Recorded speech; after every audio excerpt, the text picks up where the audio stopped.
Right.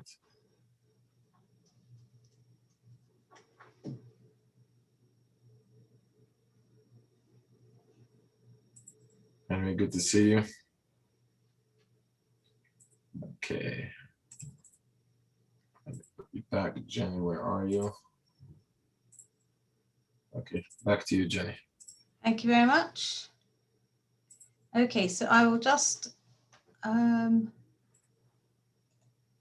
share my screen for a moment.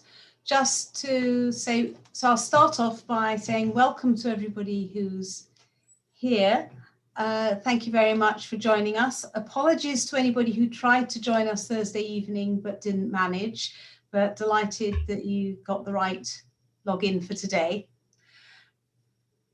We're going to try to have a little bit of a discussion, but because we're a bit pressed for time this evening, there may not be as much as we had this afternoon. But if you want to make any comments, if you can put them in the chat, and then I can call on you to speak. I think that's the easiest way of doing it. And my third comment is aimed at the speakers, because Ian Patterson has requested that all the speakers send him their talks or a summary as you wish, and he will then pick out information from everybody's talks to write a single article for NU that includes it all. So with that, I think we will start. And our first speaker this evening is Lester Wagman, whose topic is ignorance really bliss? Lester, you should be able to share your screen. And you're muted.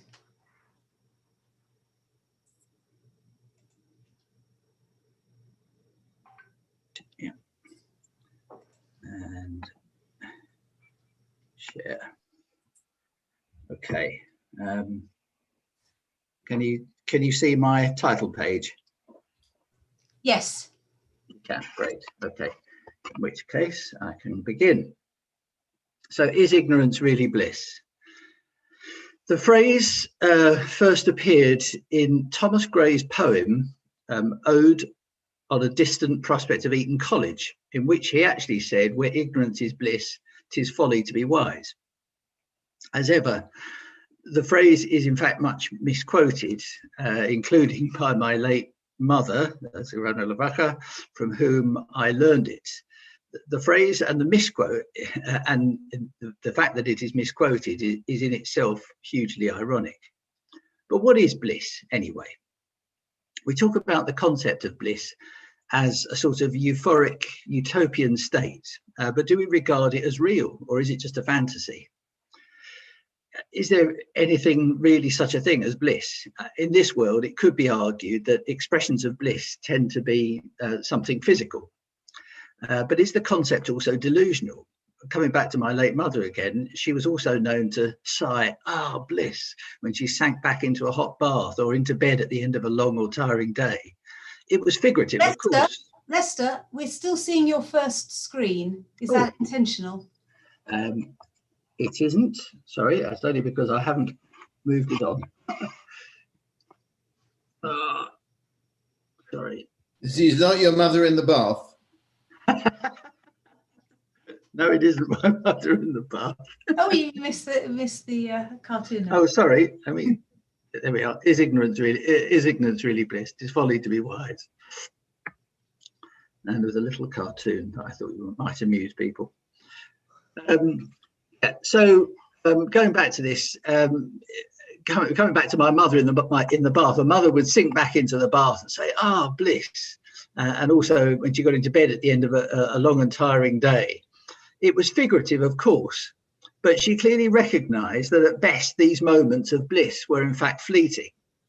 In the Psalms, though, bliss is regarded as something a bit more tangible. "At your right hand, bliss forevermore," was quoted in Psalm 16, and it is in fact relating to something of the messianic world to come. And in this case, it's actually used as words of comfort at a shiver normally. If I can move this on at the same time. So was bliss ever something worldly? Well, maybe at the very beginning of time. In Gan Eden, amid God's new and perfect creation, Eve, the first woman, was famously tempted to eat the fruit of the tree of the knowledge of good and evil, when God had specifically commanded Adam not to. And after eating the fruit, Adam and Eve became open to all worldly knowledge, but along with that came a huge burden of responsibility. Much has been written about this episode. In fact, I'm sure it's a whole shiur in its own right with a number of different facets, but it is perhaps the main origin of the idea that eating of the fruit of the tree of knowledge is how we became disconnected from God's created paradise. In effect, humans did not need knowledge whilst under God's watchful eye, but as soon as they tasted and thirsted for it themselves, an arduous journey began. In fact, Plato's doctrine of innatism, or innatism, developed further by Descartes many years later, followed the same principle, that babies lose perfect knowledge at birth and have to spend the rest of their lives regaining it. It's not necessarily a Jewish thing, but is it ever really a folly to be wise? This is also the origin of a popular saying, another popular saying, that a little knowledge is a dangerous thing. But that in itself is also a misquote. The actual quote said, a little learning is a dangerous thing. Drink deep or taste not the Pierian spring. Their shallow draughts intoxicate the brain, and drinking largely sobers us again. Of course, we never really know how much knowledge we actually have, and we don't know how much we don't have. In truth, there's always something to learn. Everyone's knowledge capacity and need is arguably different. Like many, I advocate that every day should in fact involve learning something new or understanding something better. And at Shavuot, we're reminded that this applies to our Torah learning in particular. Yeah, I said there'd be a Mount Sinai in this. For those who were on earlier, this is Mount Sinai, the site of the first Torah learning. The teacher was Hashem himself, and the student Moshe Rabbeinu. From this, we learn that for us mortals, knowledge is not innate, and we have to learn first to be able to teach or share our knowledge, as Moshe did when he descended from the mountain and conveyed Hashem's commandments. This was reinforced later when the Torah commandments were repeated in Devarim and enshrined in the words that we repeat in our everyday Shema. You shall teach them thoroughly to your children, and you shall speak of them when you sit in your house, when you walk on the road, when you lie down, and when you rise up. In fact, the Lubavitcher Rebbe even suggested that these places of learning referred to in the Shema may themselves be allegorical. In your house could mean in the womb, on the road could mean during the road of life.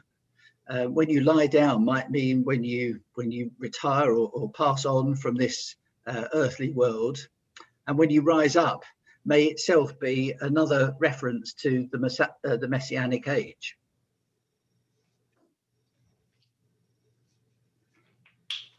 So one of the earliest principles in the Torah is Tikkun Olam. In Bereshis, God blessed Adam and Eve, saying, "Be fruitful and multiply, fill the earth and subdue it, and have dominion over the fish of the sea and over the birds of the heavens and over every living thing that moves on the earth." But that commandment was actually qualified in the following chapter in Bereshis, where this dominion came with responsibility. It said, the Lord God took the man and put him in the Garden of Eden to work and keep it. Man is to tend the earth as well. The word translated here as keep is the Hebrew word shomar, which means to guard or protect.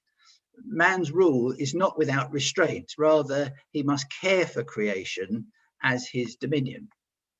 Arguably, the Torah that follows is indeed a manual for Tikkun Olam.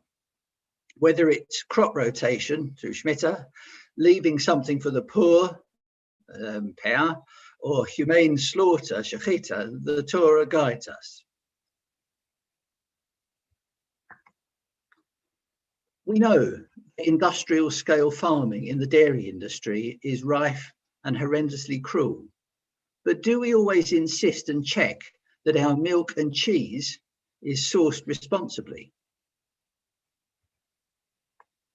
We know that many chickens are kept in horrendous conditions, but do we check where our eggs come from? And here's a hint: free range does not necessarily mean the animal will ever have seen natural daylight. We know single-use plastic causes untold environmental harm and can't be disposed of easily, but do we check whether our local council actually recycles or ships our plastic waste to the third world? Do we think about the consequences of everything we buy and how it can be disposed of? We know that carbon emissions cause climate change for future generations, but do we minimize flights and journeys by car? And here's a spoiler: even if you drive an electric vehicle, the electricity has to be generated somewhere. Do we properly insulate our homes? Do we only heat the room we are using? Do we turn down the thermostat and put on a sweater? I don't think we can all necessarily say yes to these questions. And what is ignorance? Ignorance in the north of England, if you say someone is ignorant, it doesn't just mean that they lack knowledge. It means they are rude, or in fact ignore. It comes from the word ignore other people's feelings. They are disrespectful, and by inference, they are selfish. But ignorance is in fact a willful act. People choose to ignore. Ignorance, therefore, equates to environmental impact and not bliss. There ends my presentation. Thank you very much. Thank you very much, Lester. Shall I stop sharing? If you could stop sharing, yes, thank you. How do I do that? Stop sharing. That's how you do it. Well done. Thank you. Does anybody have any comments? Is this Alan there are two people called Northwood US, both Alan and the Rabbi, and one of you've made a comment. It's me. It's not about what he said. What yes. Lester said is fantastic. I was just showing a picture of Mount Sinai. Yes. Not necessarily Mount Sinai. Okay.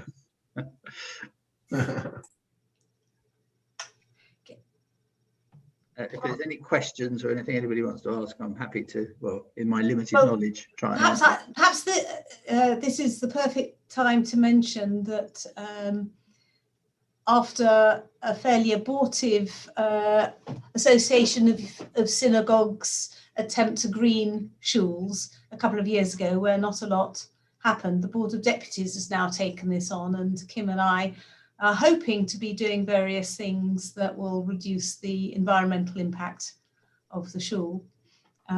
So if you hear anything from us over the forthcoming months, then bear in mind what Lester has just been saying. Thank you. So if I now share screen, just to remind everybody of our programme. And I'd now like to call on Henry to give us some insights about Hanukkah. Thank you, Jenny. Can everybody hear me? Yes. Good. So the writings of Rabbi Lord Jonathan Sacks of blessed memory are many and varied. Here are some insights from him about Hanukkah. He writes about the 8 days, but I have chosen 3 to inspire you, I hope.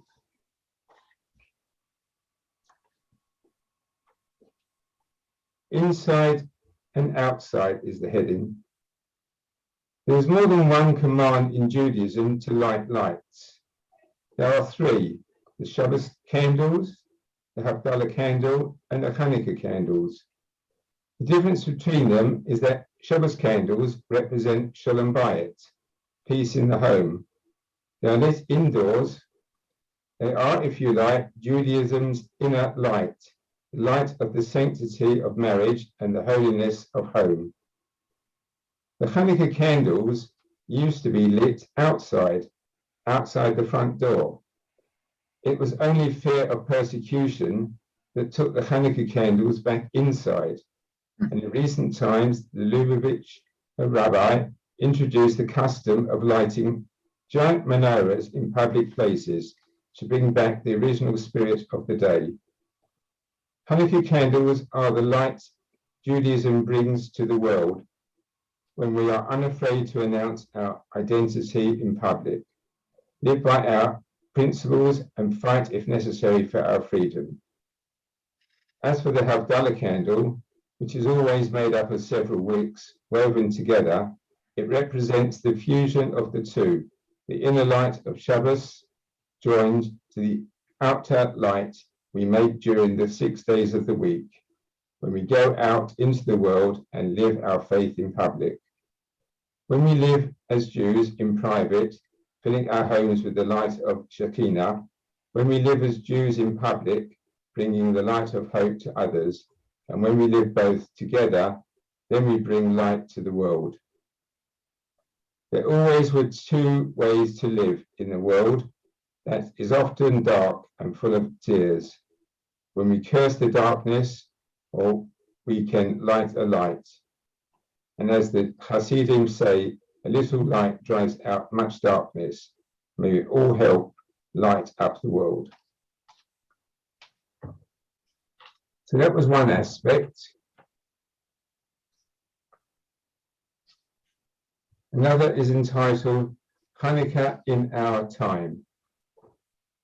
Back in 1991, Jonathan lit Hanukkah candles with Mikhail Gorbachev, who had until earlier that year been president of the Soviet Union.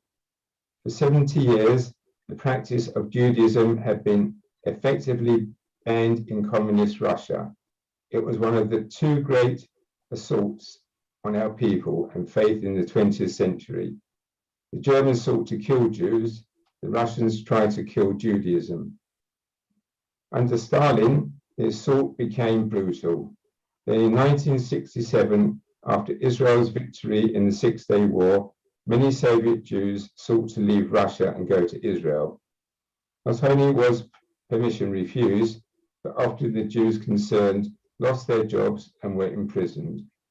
Around the world, Jews campaigned for the prisoners, refugeniks they were called, to be released and allowed to leave. Eventually, Mikhail Gorbachev realized that the whole Soviet system was unworkable. Communism had brought not freedom and equality, but repression, a police state, and a new hierarchy of power. In the end, it collapsed and Jews regained the freedom to practice Judaism and to go to Israel. That day in 1991, after we had lit the candles together, Mr. Gorbachev asked me, through his interpreter, what he had just done. I told him that 22 centuries ago in Israel, after the public practice of Judaism had been banned, Jews fought and won their freedom, and these lights were the symbol of that victory. And I continued, 70 years ago, Jews suffered the same loss of freedom in Russia, and you have now helped them to regain it. So you have become part of the Hanukkah story. And as the interpreter translated those words in Russian, Mikhail Gorbachev blushed. The Hanukkah story still lives, still inspires, telling not just us, but the world that through tyranny, that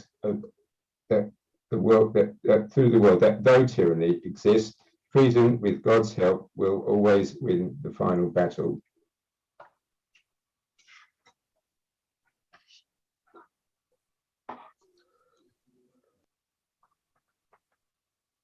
Very nice. And the third insight, entitled The Third Miracle. We all know the miracles of Hanukkah, the military victory of the Maccabees against the Greeks, and the miracle of the oil that should have lasted one day but stayed burning for 8. But there was a third miracle, not many people know about, and took place several centuries later. After the destruction of the Second Temple, many rabbis were convinced that Hanukkah should be abolished. After all, it celebrated the rededication of the temple, and the temple was no more. It had been destroyed by the Romans under Titus. Without a temple, what was there left to celebrate? The Talmud tells us that in at least one town, Lod, Hanukkah was abolished. Yet eventually the other view prevailed, which is why we celebrate Hanukkah to this day. Why?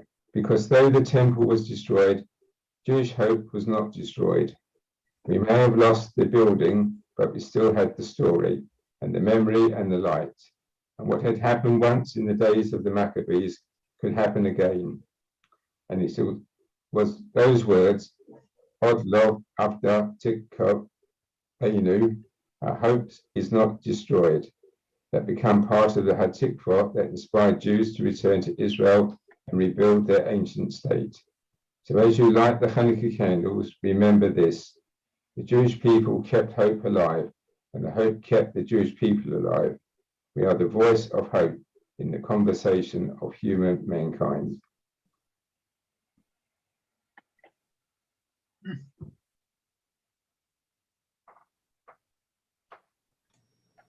Thank you very much, Henry. Very thought-provoking. Just to, right. This will come as a slight surprise to some of the speakers, but if it's all right with everybody, for various operational reasons to do with security at the shul and things, I've just changed the order a bit. So I hope that's all right with you, Marcia, because Brian needs to get to shul earlier. So hopefully that will be all right. So what I'll now do is call on Brian, in which case, hang on a minute, I will just zoom past all of Andrew's slides to get to, sorry, I'll be with you in just a moment.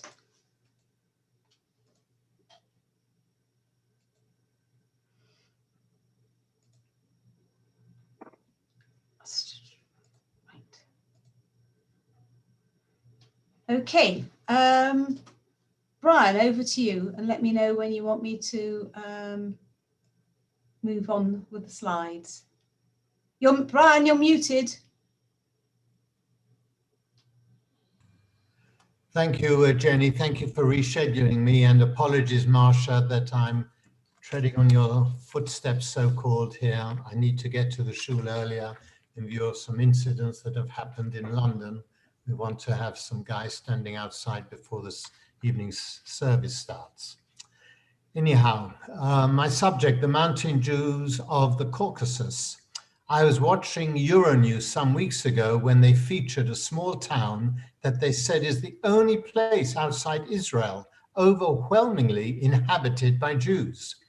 The feature was called the Mountain Jews or Caucasus Jews, also known as Juhuru, or in Hebrew, Yehudi Kavkaz, a community of which I'd never heard. He has to get to shul.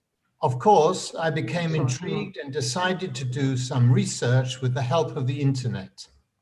However, I give this talk with great trepidation, for when I told our Tikkun organizer, Jenny, of my subject matter, she became very excited, explaining she too had never heard of the Mountain Jews until her son, William, had done an in-depth study of them. So listeners beware, particularly the Cohens. My cursory comments will stand no comparison. The Mountain Jews have inhabited the Caucasus, mainly within and around Azerbaijan, since the 5th century CE. Being the descendants of the Persian Jews of Iran, their migration from Persia proper to the Caucasus took place in the Sasanian era, 224 to 651. It is believed that they had arrived in Persia from ancient Israel as early as the 8th century BCE. Other sources attest that mountain Jews were present in the region of Azerbaijan at least since 457 BCE. However, the mountain Jews only took shape as a community after Qajar Iran ceded the areas in which they lived to the Russian Empire via the Treaty of Gulistan in 1813. Mountain Jews have an oral tradition which they have passed down through their generations, that they are descended from the 10 lost tribes which were exiled by the king of Assyria, who ruled over northern Iraq from Mosul across the Tigris River from the ancient city of Nineveh. The reference most likely is to Shalmaneser, the king of Assyria, who is actually mentioned in Kings 2, chapter 18, verse 9 to 12. According to local Jewish tradition, some 19,000 Jews departed Jerusalem and passed through Syria, Babylonia, Persia, and then headed north and entered into Media. Mountain Jews maintained a strong military tradition. They have been historically viewed as fierce warriors. For this reason, some historians suggest that the group traces its beginnings to Persian Jewish soldiers who were stationed in the Caucasus by the Sasanian kings in the 5th or 6th century to protect the area from the onslaught of the Huns and other nomadic invaders from the east and guard against nomadic incursions from the Pontic steppes. In fact, one of their traditional songs includes the words, "And we, the Tats, we, Samson warriors, Bar Kochba heirs, we went into battle and bitterly, heroically struggled for our freedom." In fact, many of them who have emigrated to Israel in the past years are in the security business today. A 2002 DNA testing of mountain Jews by geneticist Dr. Rosengarten found that the paternal haplotypes, DNA gene to you and me, of mountain Jews were shared with other Jewish communities and were consistent with a Mediterranean origin. The Semitic origin of mountain Jews is also evident in their culture and language. By the early 17th century, mountain Jews formed many small settlements throughout mountain valleys of Dagestan and Chechnya, and their Muslim neighbors called this area Jewish Valley. The Jewish Valley grew to be a semi-independent Jewish state with its spiritual and political center located in its largest settlement of Abba Sava from 1630 to 1800. As an aside, in 1881, 213,138 Jewish people were officially registered in 34 settlements of the Caucasus, with the majority of the Jewish population of the republics consisting of mountain Jews. The valley prospered until the end of the 18th century, when its settlements were brutally destroyed in the war between Sheikh Ali Khan, who swore loyalty to the Russian Empire, and Sukai Khan, the ruler of Kumka, which was the administrative center of Dagestan. Many mountain Jews were slaughtered, with survivors escaping to Derbent, where they received the protection of Fatali Khan, the ruler of Kuba Khanate, which today is a district in Azerbaijan. In 1742, Fatali Khan gave the Jews permission to set up a community free of persecution across the river from the city of Kuba. Originally referred to as Sloboda, the Jewish settlement, the name was changed to Krasnaya Sloboda, the Red Settlement under Soviet rule. The massive settlement of Jews in the Red Town began in 1731. Fatali Khan, mentioned previously, highly appreciated their loyalty, their wisdom, industriousness of the mountain Jews. He gave them a great opportunity for engaging in agriculture, gardening, trade, and crafts. Favorable living conditions created for the Jews in Kuba caused the relocation of Jews from other villages, such as Kusar, Ugan, Shudak, Griz, and even from Baku, Iran, Turkey, and other places. In the prosperous days of the Jewish Valley, which was roughly from 1600 to 1800, the spiritual center of the mountain Jews centered on the settlement of Abba Saba.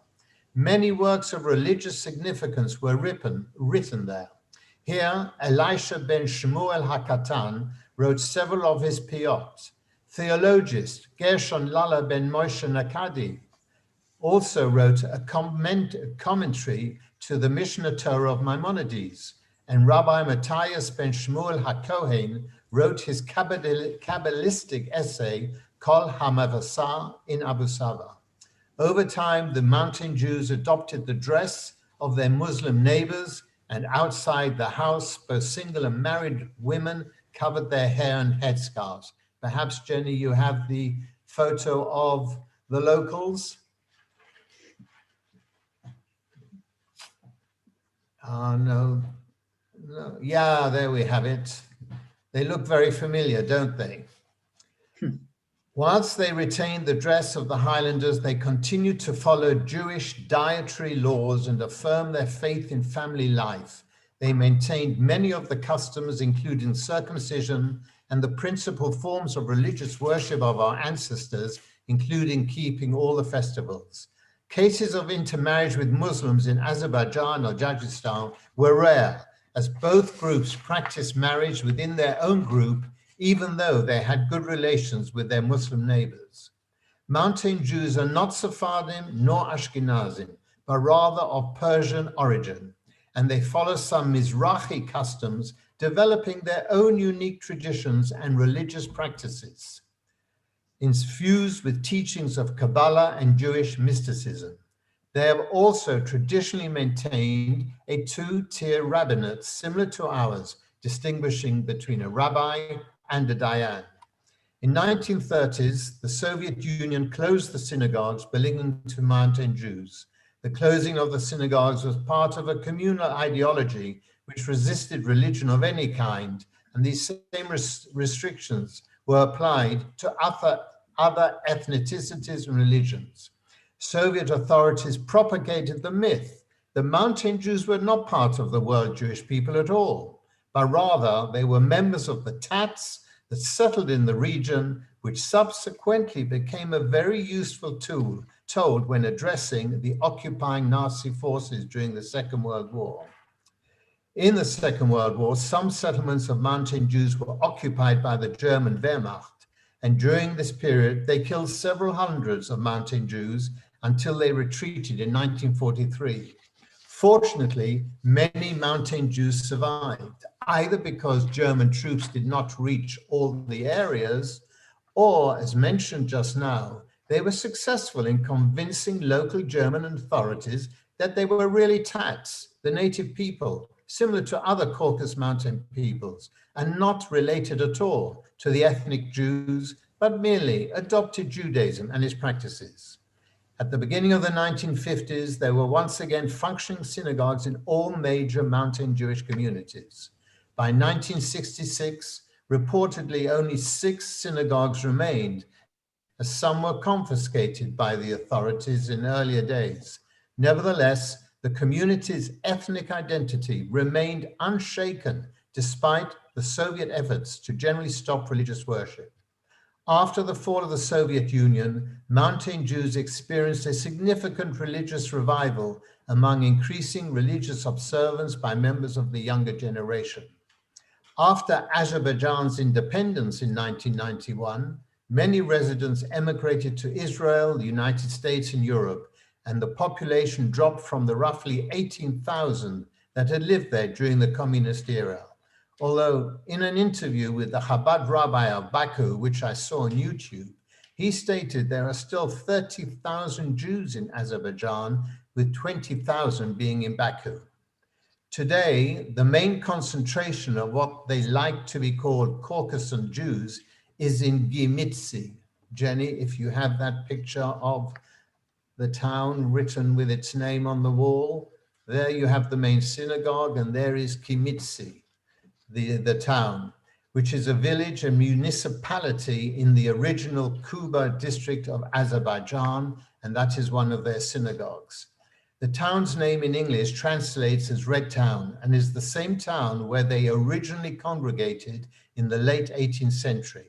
Today, Red Town has a population of 3,598 people, all of whom are Jewish. And it is believed to be the world's only Jewish town outside Israel and is considered to be the world's last surviving shtetl. The town has had an influx of financial support from relatives living in Israel and abroad in other countries, and it features now the new Beit Knesset synagogue alongside the previous Grand Synagogue, which has been rebuilt, and the renovated Gilaki synagogue, which was originally built in 1896. Only 8 of the original 13 synagogues have been preserved in the settlement, where the Jewish residents continue their worship. The Euronews clip showed boys davening shacharit with their tefillin on, and other boys studying in the town's functioning yeshiva. And as an aside, all the Jewish leaders and Jewish parliamentarians in Azerbaijan said what excellent relations they had with their Muslim neighbors, and how the Azerbaijan Republic allowed religious practice without hindrance, and that there was absolutely no anti-Semitism. If you are interested, Google Mountain Jews, as there are some wonderful old cinematic clips of the people and beautiful scenery of the Caucasus. And perhaps like me, you were as ignorant of their existence as I was. I wish you Hag Sameach.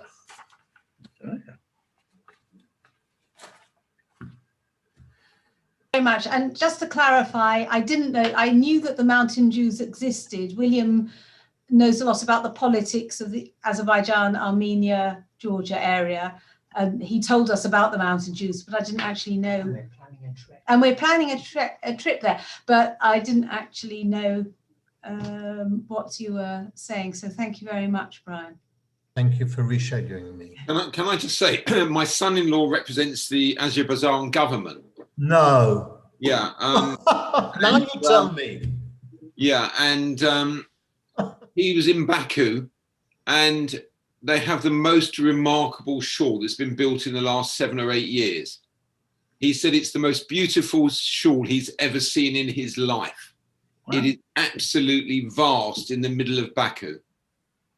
And he says anyone that goes to Baku should visit the shul there. He said it's stunning architecture, and it's obviously someone from Azerbaijan who settled in Israel has built this shul in the middle of Baku. And if you happen to be in Georgia, there are, how many shuls was it in Tbilisi?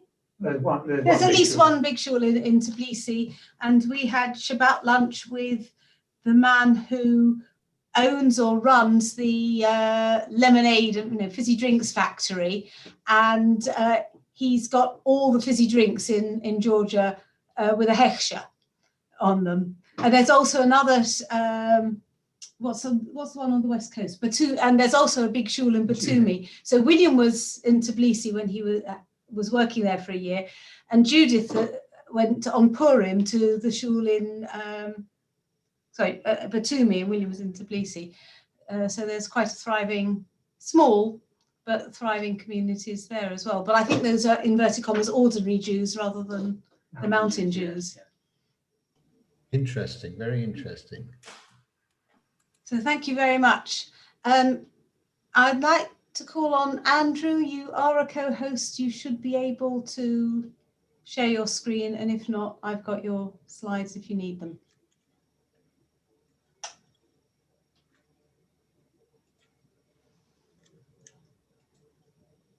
Can you yes. See it?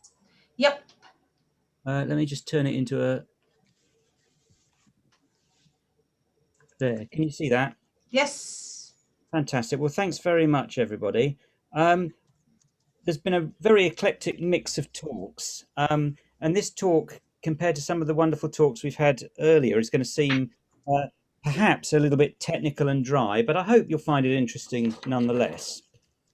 You'll all be aware that when we read from the Tanakh in Shul, be it from the Torah or from the Nevi'im as a Haftarah, or indeed from the Megillas, we sing the text according to a complex and very ancient series of notes called Tamim. And these were added by the Masoretes in addition to the vowel signs to allow us to read and understand the text. Now, the same set of notes is actually used throughout the Tanakh, even in those books which aren't commonly read in public.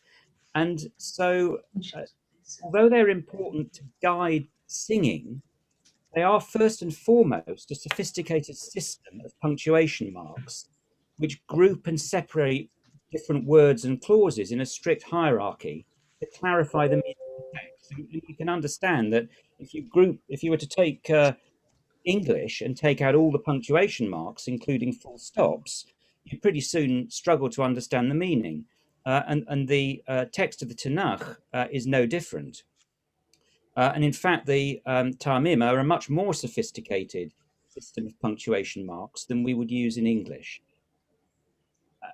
There's a hierarchy of 4 grades of disjunctives or masters which separate words. And there are 4 grades, and as you go from grade 1 to grade 4, you have a decreasing level of pausal strength.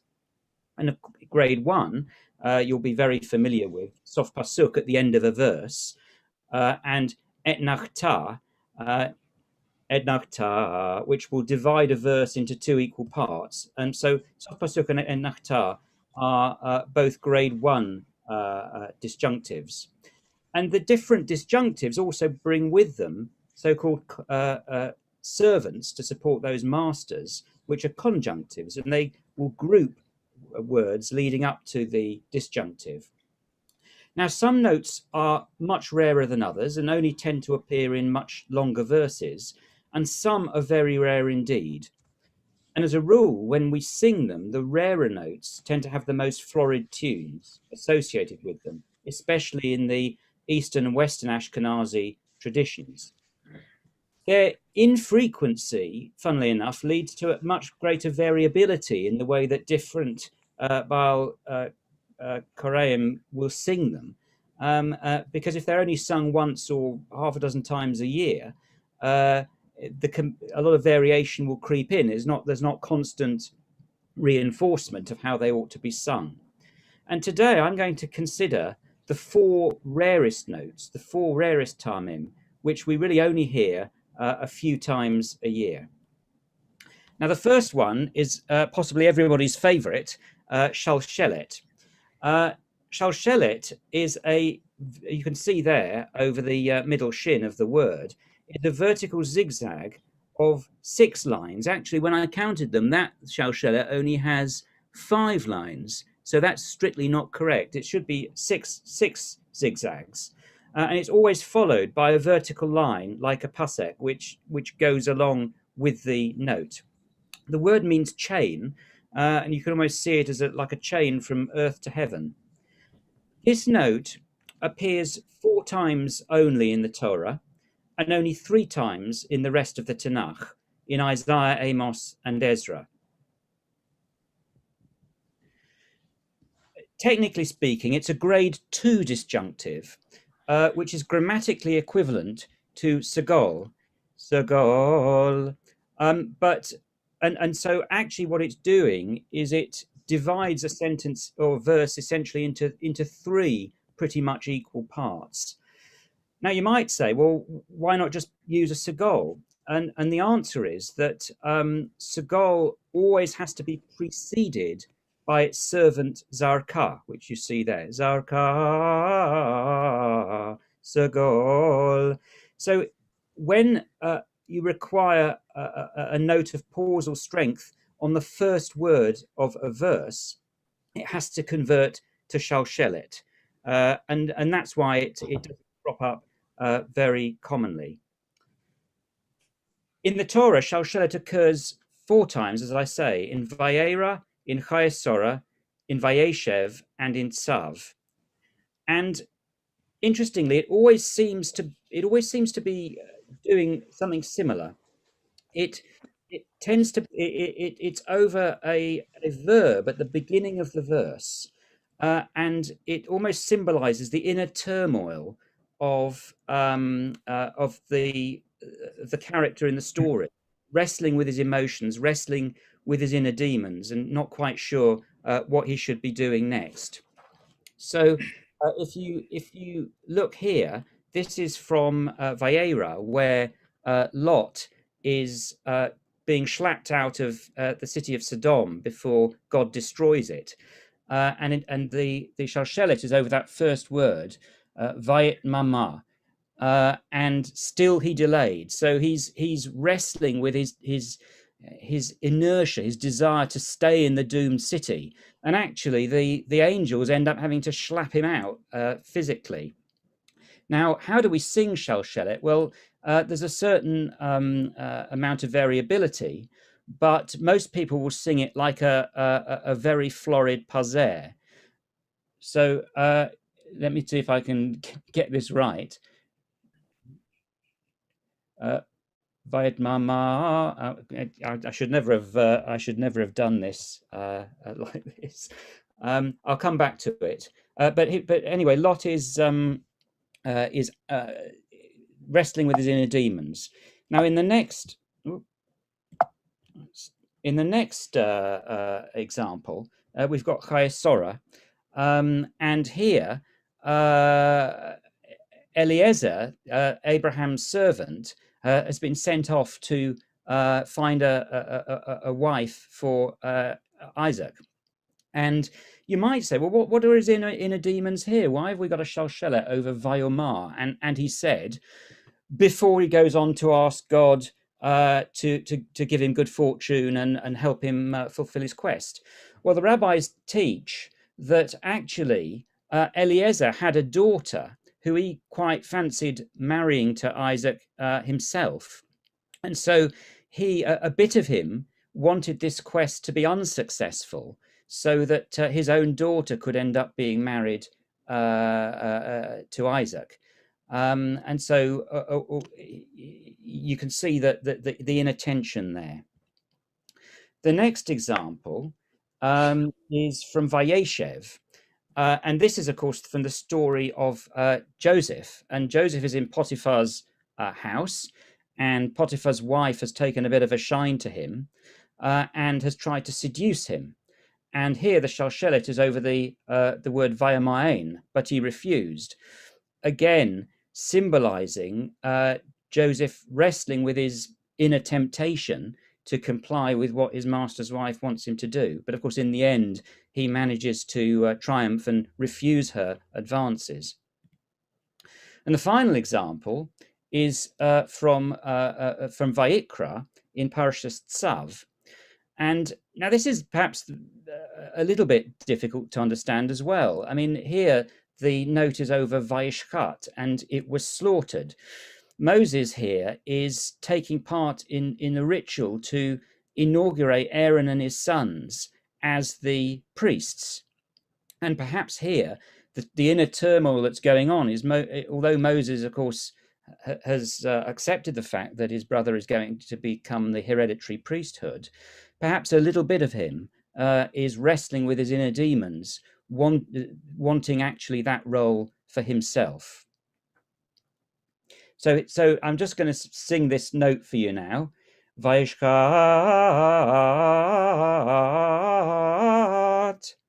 So it's a nice note. Some people will do it in a slightly more florid way. Okay. So the next notes I'm going to talk about are actually a pairing. So notes 2 and 3 are actually always occur together. And these are Galgal, which is the conjunctive, the servant, leading up to Pazer Gadol, which is the disjunctive. And these have got the nickname from their shapes of day old moon, because it's like a new moon, and cow's horns, because it looks like a cow's horn. So you've got Yerech ben Yomo, which is the day old moon, and Karnei Farah, which is the cow's horns. Now, in terms of public laning, this appears just once in the Torah, in Parashas Maseh, and also once in Megillas Esther, and additionally 14 more occasions in the rest of the Tanakh. So actually, it's much commoner in the bit of the Tanakh that we don't actually ever read in Shul. It's a grade 4 disjunctive, so it's equivalent to pazer, hence it's a pazer gadol, it's a pazer, and of course it always carries with it that unique servant galgal. Now, the symbols for these notes, or particularly the symbols for these notes, have clearly evolved over the years from the original manuscripts, which perhaps explains a slight paradox in the way that that the notes are sung, and perhaps they're erroneously sung nowadays as a result.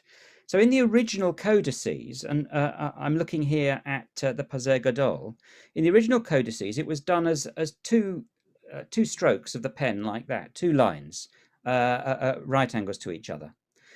By the time of the Lisbon Bible in 1450, it had sort of morphed into like a child's drawing of a seagull.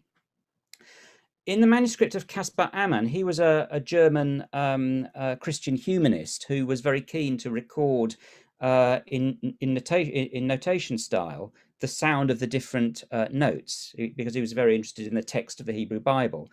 And he represented this tam in the way that you see there. It's now, as well as being like the seagull's wings, it's got those loops on it as well. And then finally, when the printers got hold of this note, obviously printers like to be economical, and what they did was they took a klishak tana and a klishak dola, stuck them together to make the one note. Galgal, which appears like that, appears like an etnach ta upside down, and so galgal means wheel. So it's likely that note started life as a circle. And again, when the printers got hold of it, they just used what they had to hand, which was an etnach ta, to represent it. Now, because the Pazer Gadol has ended up looking like 2 klishas, most people, it almost invariably sung like a very florid klisha, which is probably not right. It would probably better be sung as a super pazer, a bit like Shalshelet. But anyway, we like our traditions, so we tend to sing things the way that's come down to us. Now I'm gonna expose myself again by trying to sing this. Umadote michutz la'ir et pa'at kedma alpayim bama viet pat negev alpayim bama, and so on. Now, you might ask yourself, what has this ostensibly pretty boring verse done to deserve this rarest and most florid of notes? And at first sight, it's not obvious. You know, who knows what led the Masoretes to put that Pazer Gadol there, when actually Alpayim could perfectly well have had a munach, like et part kedma, and Bama could perfectly well have had an everyday Pazer. We will never know. But I've read an interesting idea that it's teaching us something about the observance of mitzvot. So you will see in this verse that the phrase Alpayim Ba'ama actually appears 4 times for the 4 points of the compass. You're measuring off 2,000 cubits outside the town, on the east side, on the south side, on the west side, on the north side. Alpayim Ba'ama every time. And as we go from one Alpayim Ba'ama to the next, the notes become less and less florid. We start off with the florid Galgal and Pazer Gadol. The next time it appears, it's on Alpayim Ba'ama, and next it's Alpayim Ba'ama, and then the 4th time it's on a very boring everyday Merca Cafula, Alpayim Ba'ama. So if we regard this as the way that we keep mitzvot, perhaps the first time you keep a mitzvah, it's very exciting and florid and wonderful. And as you keep it again and again, it becomes more and more pedestrian and boring until you hardly think of it at all.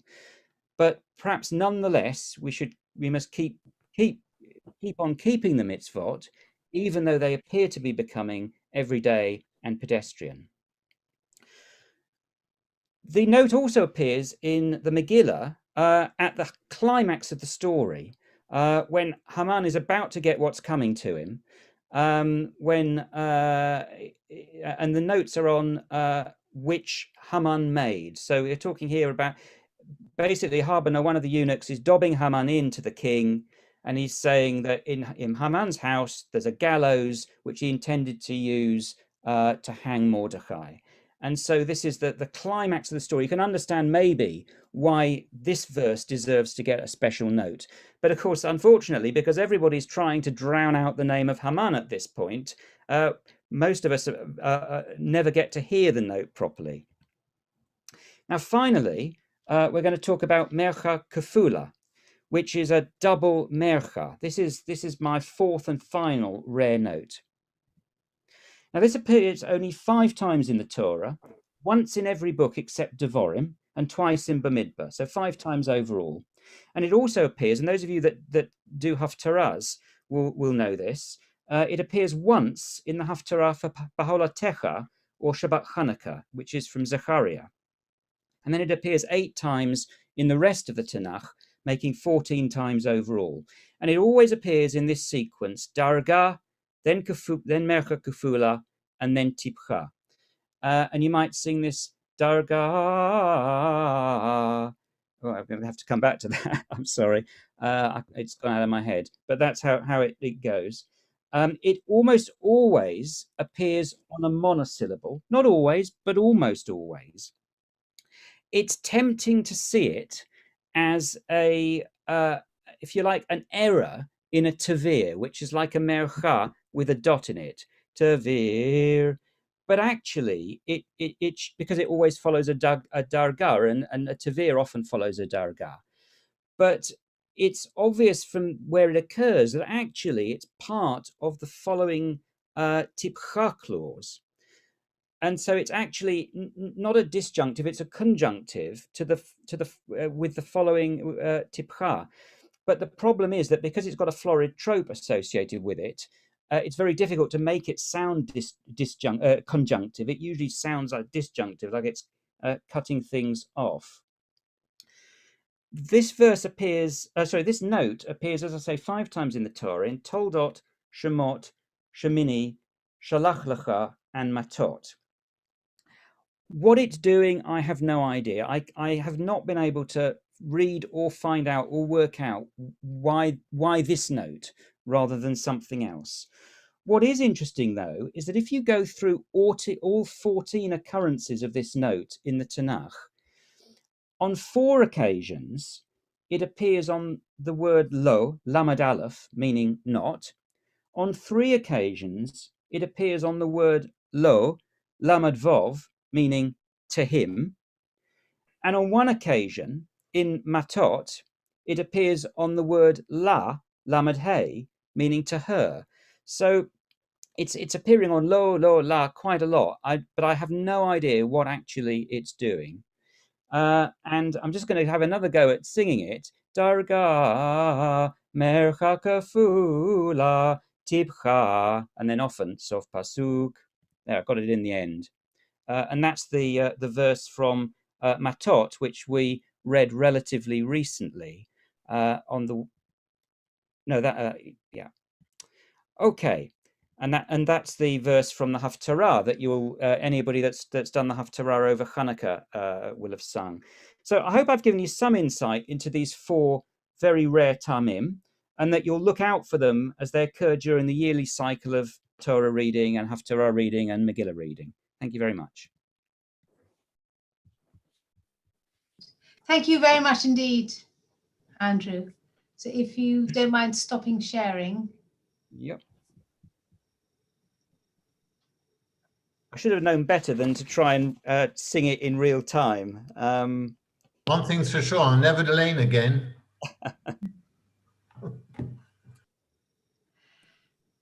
So does anybody have any questions for Andrew before we move on? I'm trying to get us to move on fairly quickly because of time and some people having to get away. So if there are no pressing, oh, Lester, don't forget to unmute.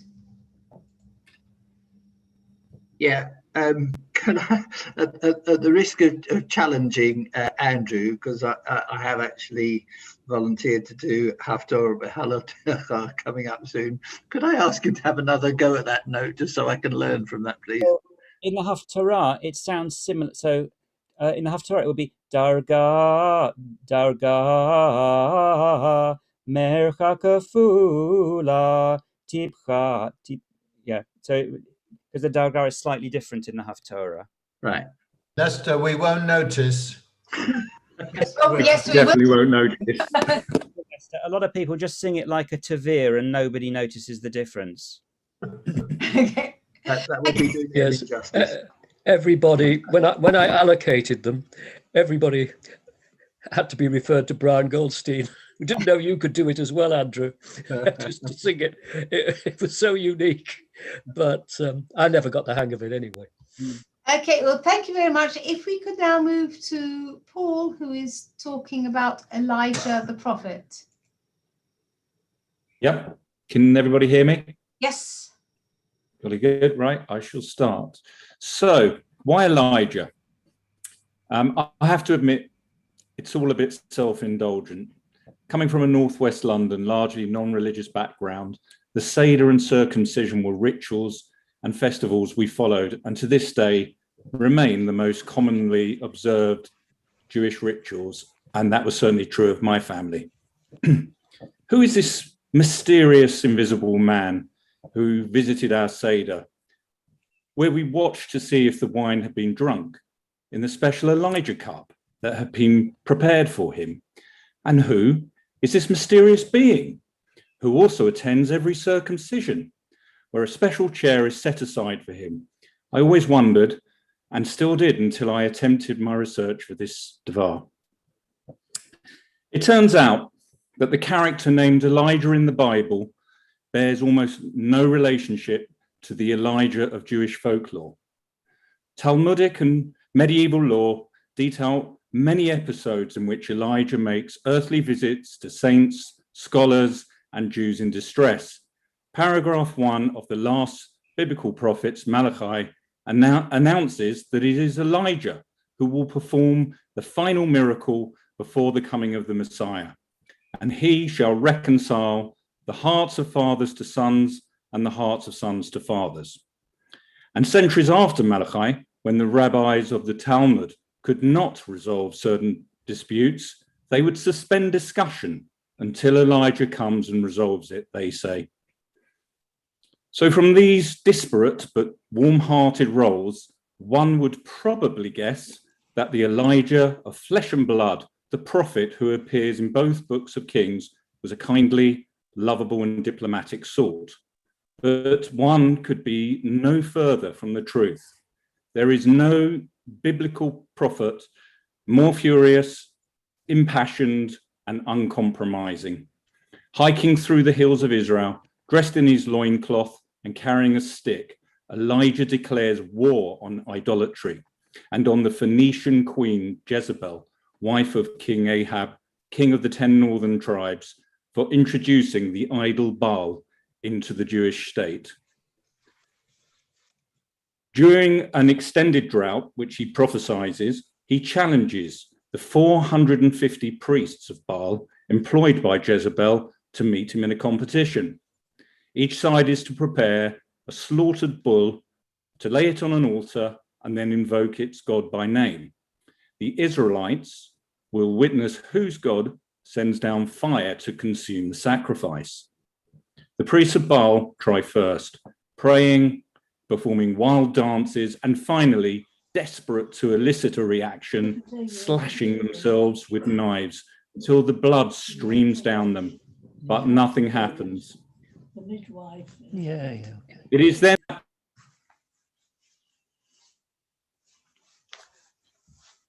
Wrong, muted. You muted him and not Lana.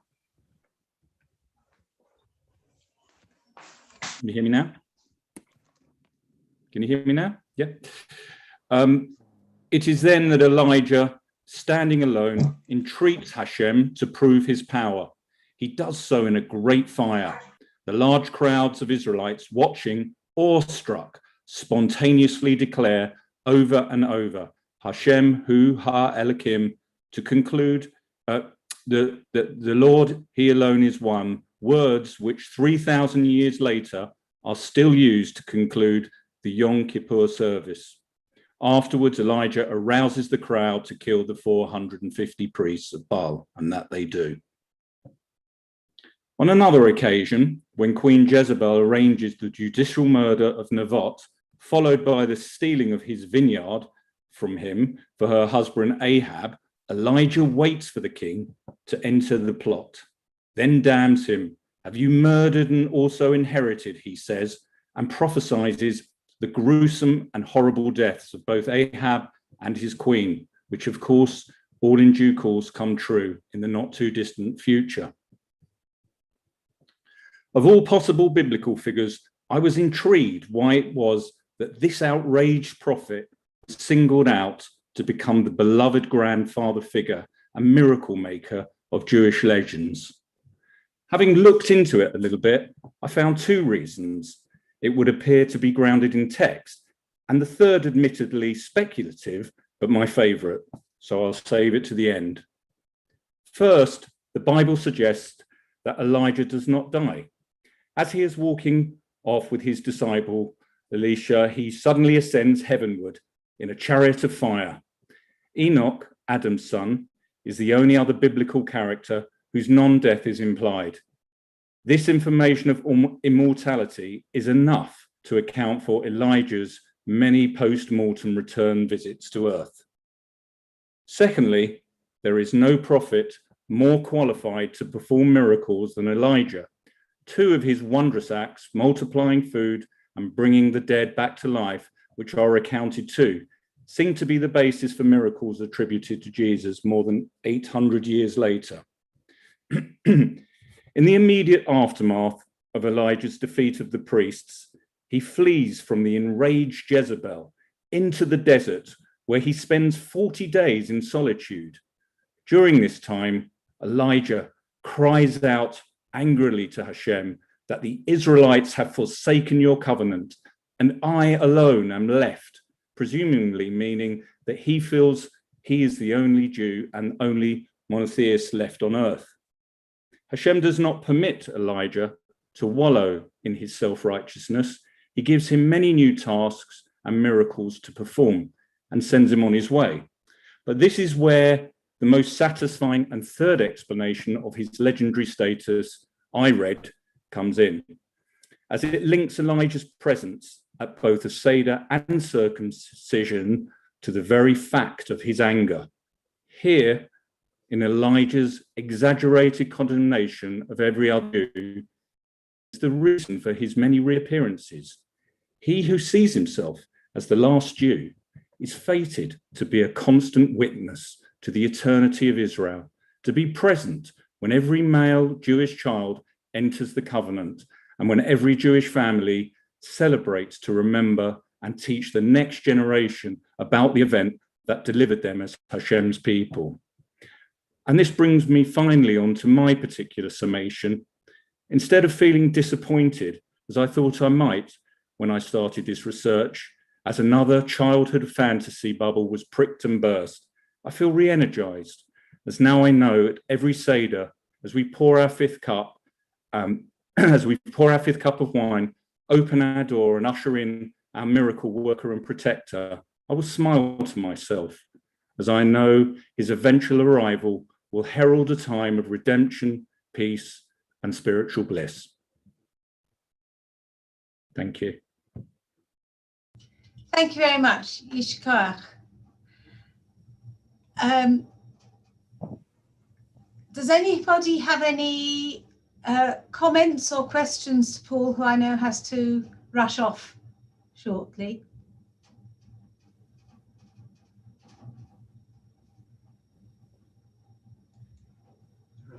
If not, sorry. Paul, can you bring that along tonight and read it out again for those of the Minyan that aren't on the Zoom? I'd like to hear it again as myself. Absolutely. Great. Of course.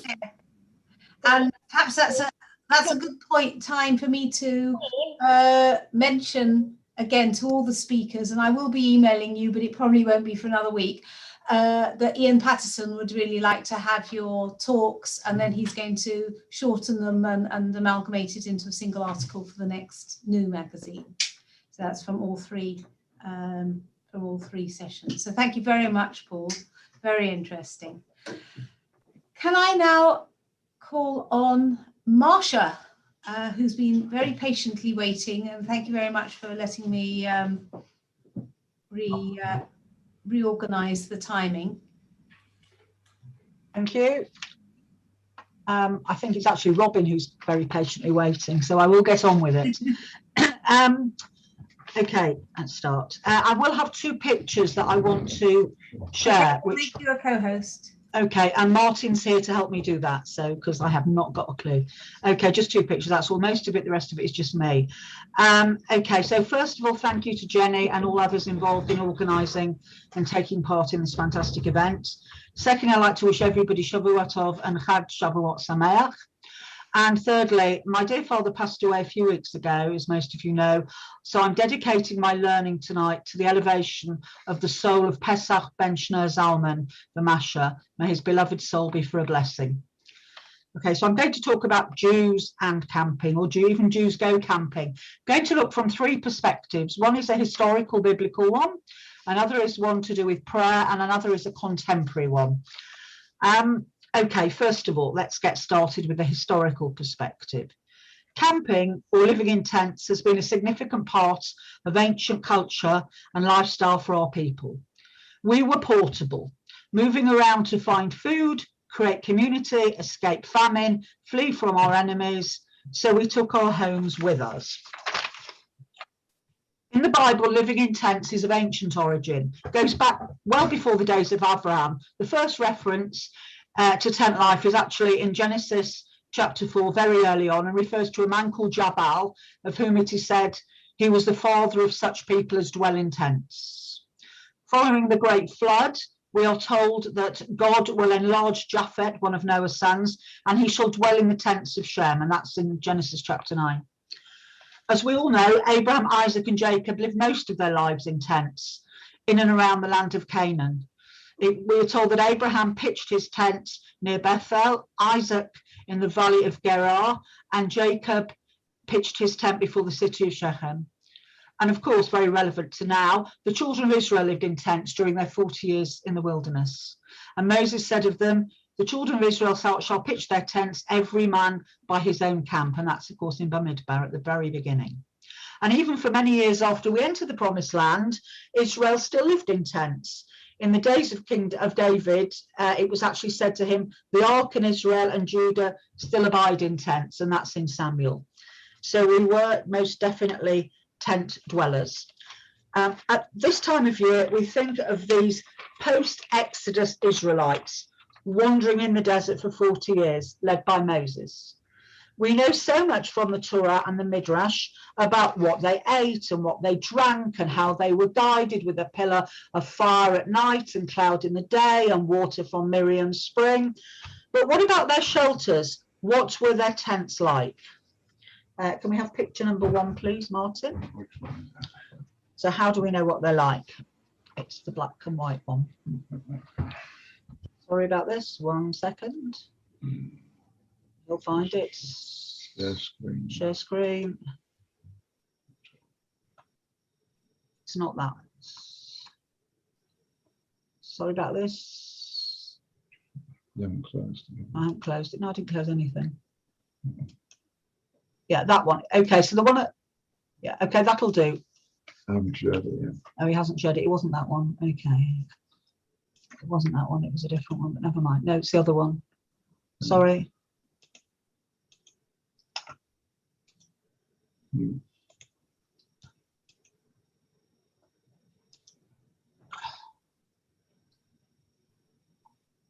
It was that one. It's that one. That one. That's the one. Okay. There we are. It's gonna there. That's the one. Okay. Right. Right. Let's just share that. Okay. Sorry about this. Yeah. Okay. Right. Can you see that? Got a picture of the tent? Yes. Okay. So you can see that. Okay. So we learn about what these tents were like by looking at the nomadic tents of the tents that are still used by nomadic people in the Middle East, formerly called Bedouins. That's probably politically incorrect, so I'm just going to call these nomadic people. And we learn from them because they live in the most biblical way, and these are what their tents, this is a contemporary picture, these are what their tents look like. But we learn from them very much about what life was like in the Bible and what the tents were like. Okay, so first of all, what are these tents made of? So the Bedouin, the nomadic tent is made of black goat's hair, and it's called Bet Sha'ar, house of hair. And this goat's hair is very coarse, very heavy fabric, and it protects in the winter from cold winds, but in the summer the sides are often lifted and the tent is much more of a sunshade. And the cloth that it's made of is porous when it's dry, but when it gets wet, it becomes waterproof after the first rains have shrunk it. And in the Song of Solomon, one of the lines is referring to the black goat's hair tents. I am black but comely, O ye daughters of Jerusalem, as the tents of Kedar. So that's what these tents were like.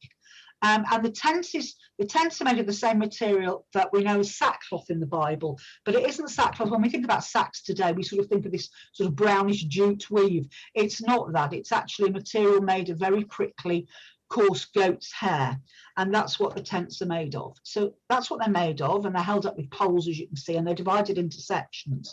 So they're usually oblong in shape and divided into 2 or 3 sections. The first section, the entrance bit, is where is the men's section, the men's sleeping section, and where the food is prepared.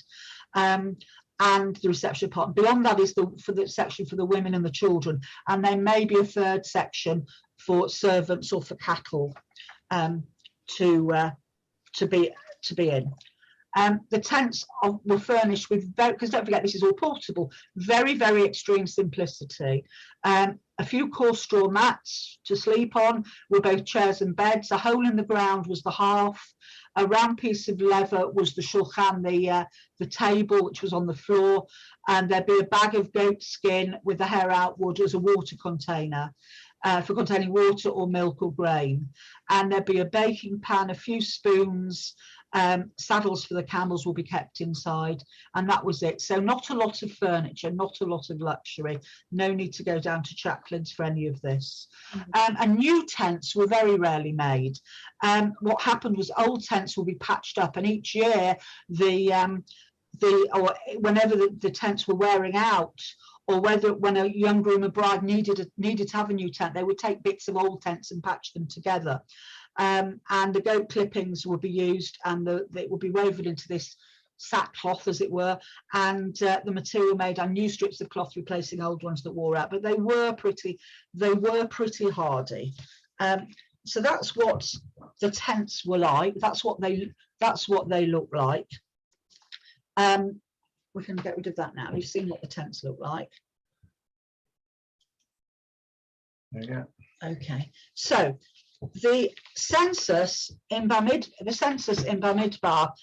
tells us that approximately 600,000 men between 20 and 60, the age of 20 and 60, plus their women, plus their children, wandered for 40 years. That is a very, very large number of people. And the siting of their tents, and they all were together. So the siting of their tents is highly detailed, and we find that both in the Torah and in the Midrashim. There was a hierarchy of pitch. Families stay, it's a bit like when you go to Centre Parks, you pay so much and be very near the swimming pool, or you can be 3 miles away. So that's what it was like, and it was the hierarchy of who were nearest, and it was done with families within their tribal groups. So there's a hierarchy of pitches. The families stayed together with the tribes segregated from each other. There was the Temple of Meeting, basically, which contained the Mishkan, or the Ark of the Covenant, in the middle. There was also this idea of another tent away, where God, where Moses actually spoke to God, and he had a separate tent outside of the encampment before he got the 10 Commandments, and that's where he would go to actually speak to God. So he had a separate place to go.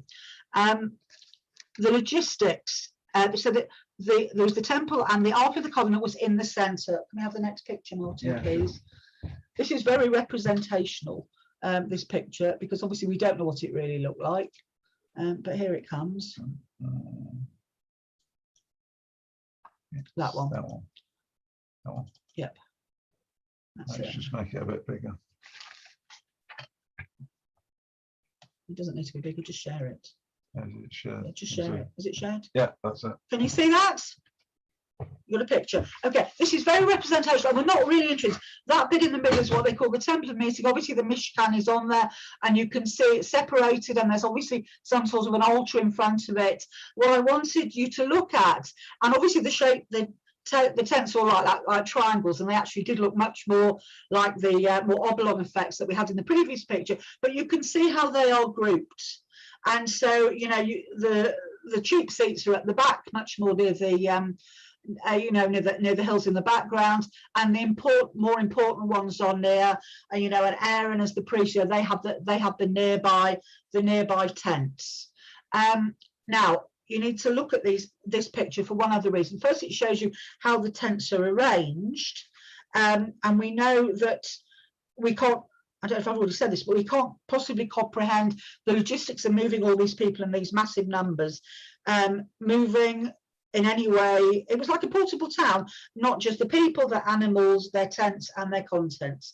Right, now while we've got this picture on the screen, I want you to look at the openings to the tents, because this is going to become very significant in a moment when I talk about prayer. And you can see how they are represented here.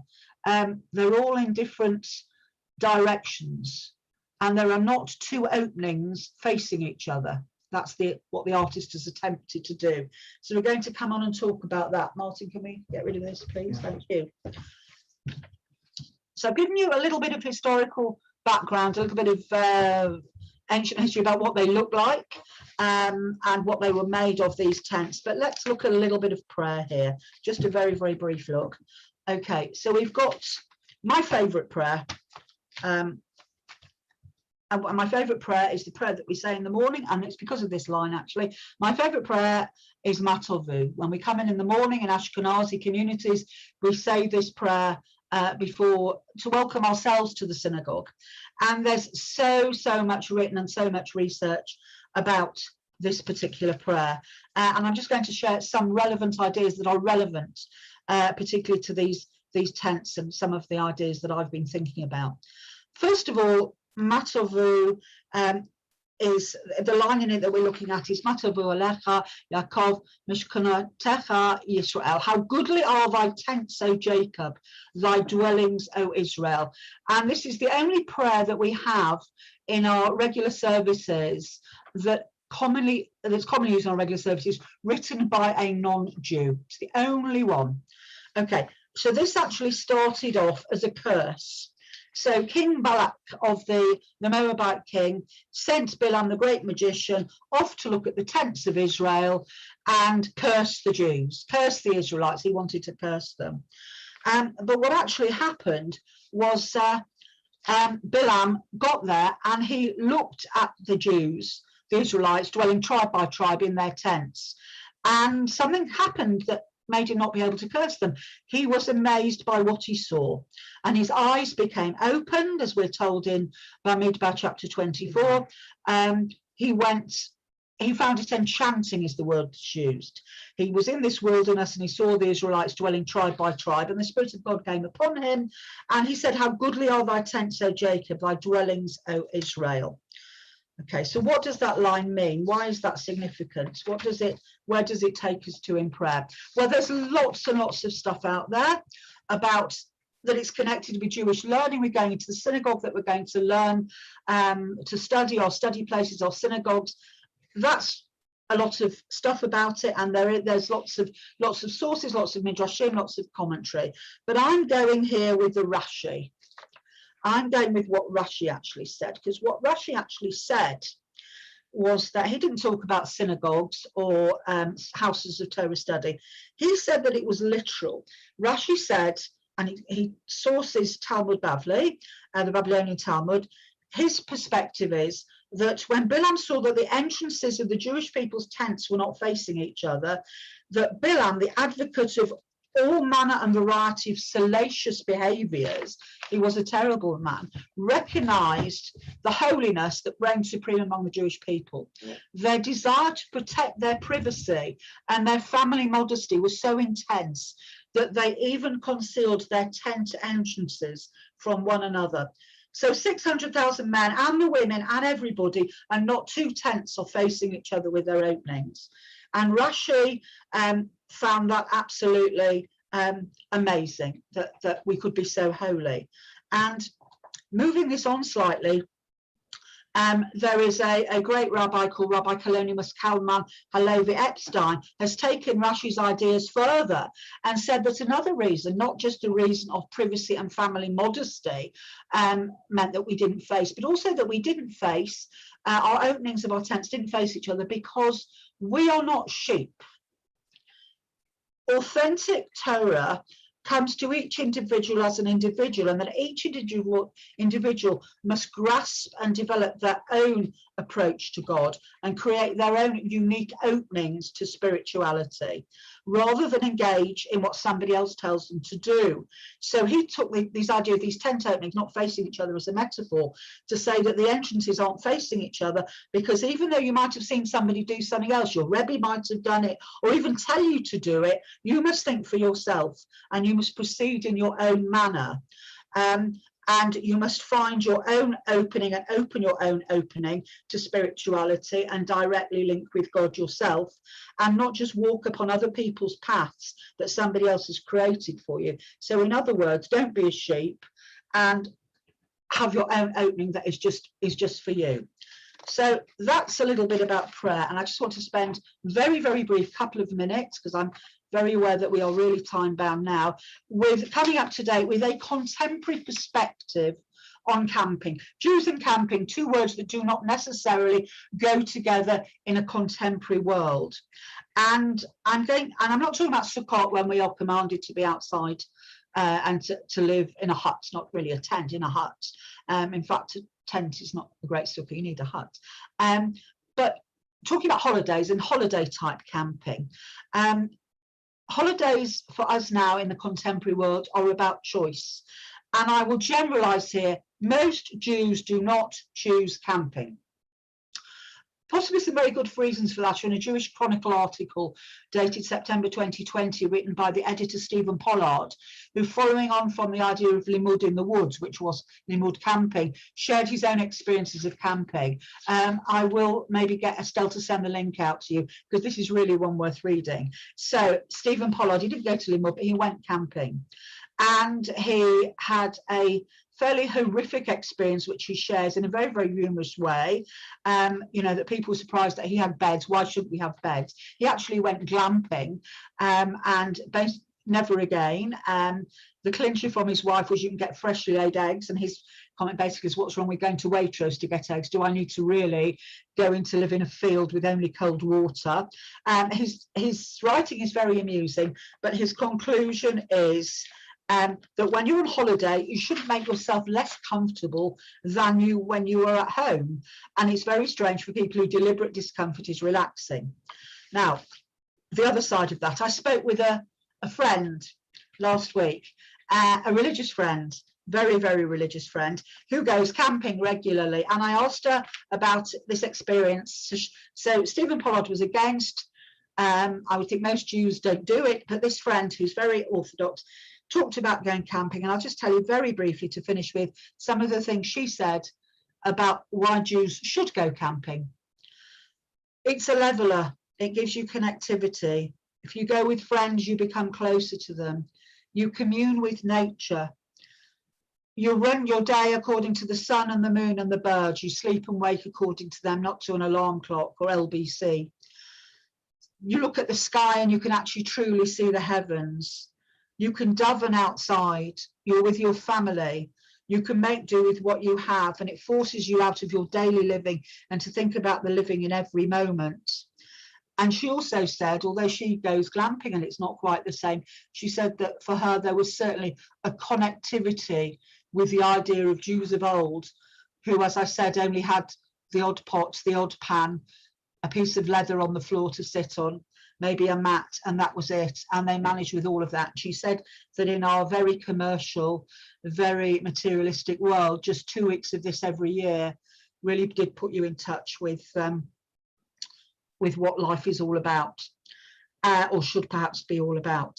I've finished, apart from just to say one thing. It's the ing on camping. This is not Jews and camp. That's a whole other story. And Jews and camp, yes, we do camp. And those of you who remember the Alan Sherman song, Camp Granada from 1963, hello mother, hello father, that's a whole other story. And there are people who have the theory that Jews only have children so they can send them away to camp. But I'll talk about that another time. And good Yontif to everybody, and thank you very much for listening.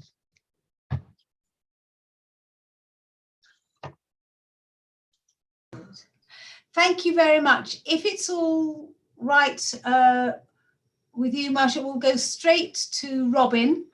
And then if anybody wants to make any other comments at the end, we'll do that. So Robin, over to you. Jenny, thank you for organising this. And it once again brings Brian Goldstein to mind as the driving force behind our Tikkun Leil Shavuot over many years. The title is slightly misleading. I'm talking mostly about gene therapy. The literature on gene therapy and genetic engineering in Jewish law is very sparse indeed. 2 rabbinic articles with genetic engineering in their titles deal primarily with artificial insemination, in vitro fertilization, and surrogate motherhood. On the other hand, the production of hormones, such as insulin, erythropoietin, and some antibiotics and other therapeutic substances by genetic engineering through recombinant DNA technology is certainly permissible in Jewish law because nature is being used properly by man for his benefit, for the treatment and cure of illnesses. Assuming gene surgery, a concept only, could be successfully performed, its use would probably be sanctioned by rabbinic authorities as a legitimate implementation of the mandate on physicians to heal the sick, such as in the replacement of missing genes in Tay-Sachs disease or missing hormones in diabetes, or the repair of the defective gene in hemophilia or Huntington's disease. Rabbi Azriel Rosenfeld, a distinguished scientist and rabbi, argues that genes are submicroscopic particles and possess, and no process invisible to the naked eye is actually forbidden in Jewish law. For example, the laws of forbidden foods do not apply to microorganisms.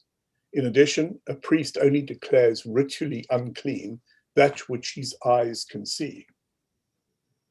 Another argument supporting the permissibility of gene surgery or genetic manipulation is the fact that a sperm or ovum, or even the fertilized zygote before implantation, is not a person.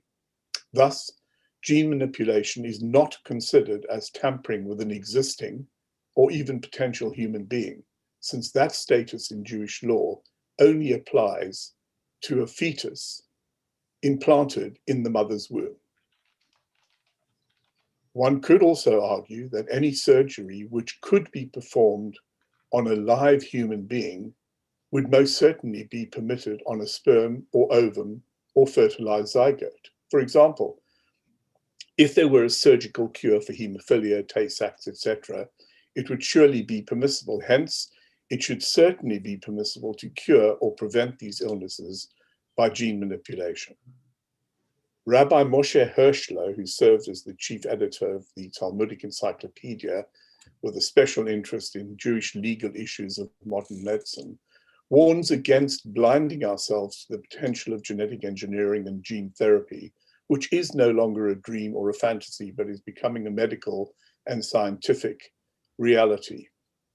Hershler raises the question of the permissibility or not of experimenting with gene therapy to try to save the life of a child with, for instance, thalassemia or Tay-Sachs disease, if the unsuccessful outcome of the experimentation would be the shortening of the child's life. He is of the opinion that gene therapy and genetic engineering may be prohibited because, quote, he who changes the divine arrangement of creation is lacking faith in the creator, unquote. And he cites as support for his view the prohibition against mating different kinds of animals, sewing together diverse kinds of seeds, and wearing garments made of wool and linen. This line of reasoning is rejected by Rabbi Shlomo Zalman Auerbach and Yehoshua Neuwirth, since genetic engineering is not comparable to the grafting of different types of animals or seeds. The main purpose of gene therapy is to cure disease, restore health, prolong life, all of which are goals within the physician's divine license to heal. Gene grafting is no different from an organ graft, such as a kidney or corneal transplant, which nearly all rabbis consider permissible. Ethical and halakhic problems associated with genetic engineering include speciation, which is separation of species. Does a certain species lose its identity if other genes are introduced into it? Would an etrog lose its identity if lemon genes were introduced into it? How many transplanted lemon genes are needed to consider the etrog to be a lemon? Can the rabbinic concept of nullification, bitul, be applied to this situation? Another is the example of the need for fins and scales for fish to be kosher for consumption. If genes introduced in a scaleless catfish induce the production of scales, does the catfish then become a kosher fish?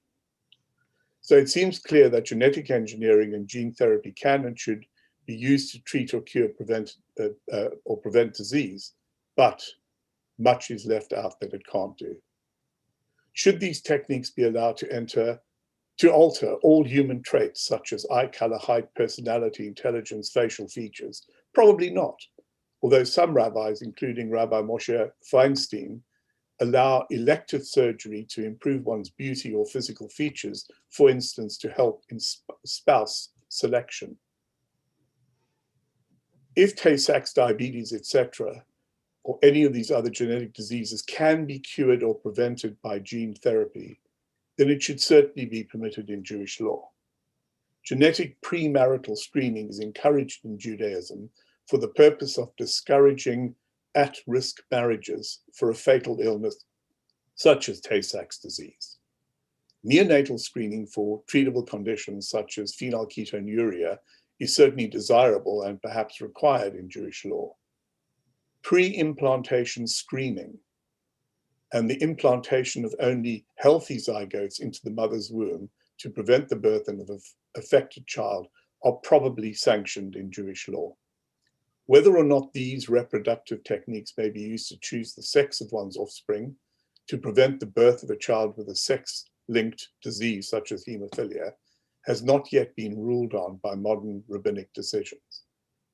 Prenatal screening with a specific intent of aborting an affected fetus is not allowed, according to most rabbinic authorities, although a minority view permits it for, quote, the great need, unquote. Not to have children if both parents are carriers of genetic diseases is not a Jewish option. So pre-implantation screening is the preferable option. Screening tests must be confidential. Judaism does not permit the alteration or manipulation of physical traits and characteristics such as height, hair color, eye color, etc. On the other hand, it is permissible to clone organisms and microorganisms to facilitate the production of medications such as insulin, growth hormone, etc. As is expected with new and emerging technologies, there is considerable debate regarding the permissibility of genetic engineering, and if it is permitted, what its parameters are.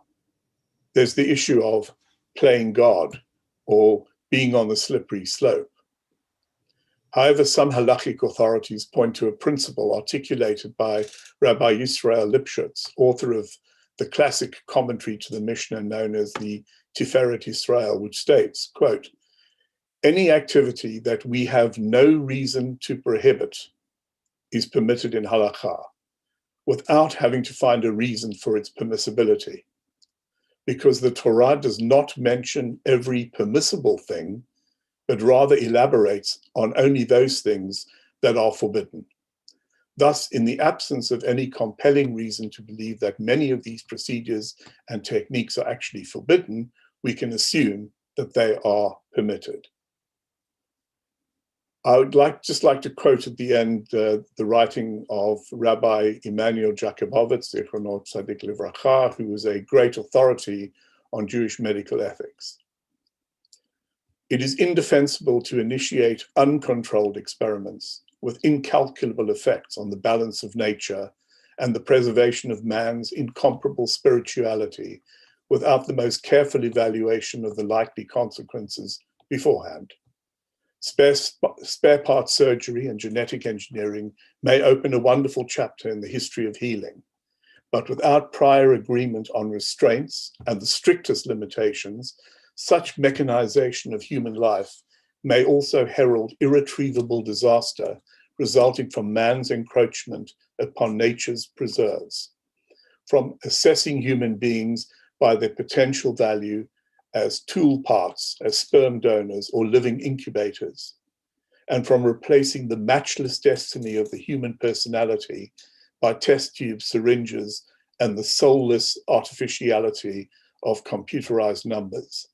Man, as the delicately balanced fusion of body, mind, and soul, can never be the mere product of laboratory conditions and scientific ingenuity. To fulfill his destiny as a creative creature in the image of his creator, he must be generated and reared out of the intimate love of identifiable parents who care for the development of their offspring, and out of a home which provides affectionate warmth and compassion. Chag Shavuot Sameach. Thank you very much, Robin, for a very thought-provoking talk, which is stimulating lots of comments. And I'm sorry to disappoint everybody, but we don't have time for discussion of these now. But come along to shul, and then you can spend some time chatting to people before the service and discussing these various issues. I don't know about the rest of you, but I've got a few things to do in the few minutes before Yom Tov starts. So I'm going to call on Rabbi Zerbib just to. Me too. I also have a lot of things to do, but 5 10 minutes to get dressed and everything. But thank you so much, Jenny. Fantastic operation, and thank you, Robin, and thank you for all the talks over here, which basically puts all the combinations, such a diversity of talks. Of course, he agrees with it too. That you have, and this is who we are. This is who we are, to bring you many thoughts. And as it says, "Hafoch ba da kula ba." The Torah is wisdom that the more you go into it, the more you have more and more knowledge. There is an amazing, infinite knowledge in the Torah, and there's more to learn. And every day we grow and we understand. And sometimes we fix and sometimes we change, but we grow in the Torah. And that's called receiving the Torah. So I want to thank each and one of you that came here tonight, that spoke, that came to hear, came to listen. Thank you so much. And may you all have a Chag Shavuot Sameach. Thank you very, very much. All the best. Thank you very much. And on that note, I will end this session. So thank you very much to everybody.